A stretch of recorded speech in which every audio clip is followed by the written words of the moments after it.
Okay guys, for today's video, magdi-DIY po tayo ng tawag dito is living room partition wall. Bumili ako ng kahoy. Ang size nito is 1x2x8. Good lumber ito. Malinis na to, di mo na kailangan linisin pa.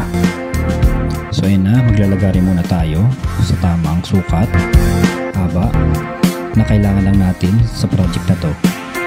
Sa mga hindi pa nakakalam, pati pagkakarpentero, marunong tayo niyan. Para matibay ang gawa natin, lagyan natin ng wood glue bago ipako. Gumamit ako ng 1 1/2 inch na pako para kapit na kapit. Kung kayo pala naghahanap ng jowa, hanapin yung karpentero kasi pokpok dito, pokpok doon. Ayan na palang gawa ko, malapit na matapos. Itatayo na natin siya at ipipwesto dun sa paglalagyan niya. Dahil mag-isa lang tayo gumawa nito, dahan-dahan lang sa pagbubuhat.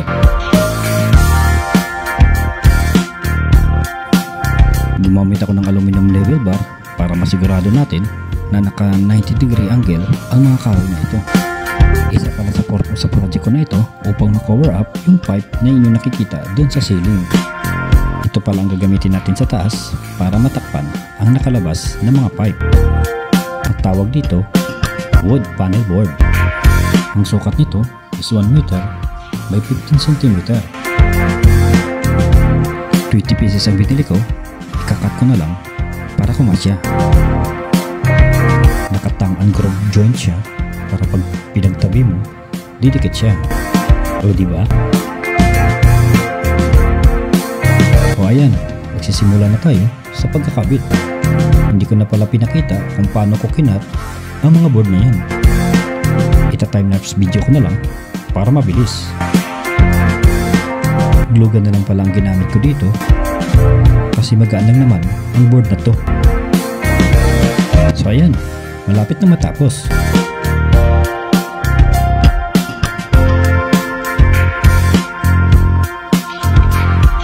Para makumpleto pala ang project na to, bumili ako ng TV rack kung saan dyan natin ipapatong ang TV.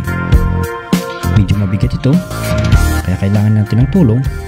Buti na lang nandito ang pamangkin ko. Siya pala ang katulong ko nito sa pagbuo. Tara, let's go, buuin na natin to.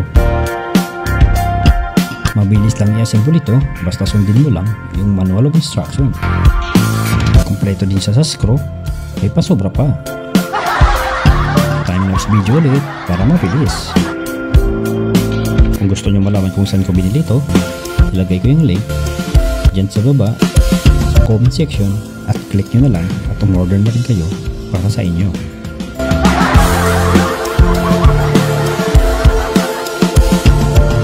Ayan na pala ang finished product niya. Napakaganda. Pwede na ipatong ang TV mo dyan. Ito pala ang itsura niya na wala pa yung partition wall. Makikita mo sa kisame yung mga pipe. Compare sa ngayon, nakatago na yung pipe. Maayos na tingnan. O diba? Ang ganda.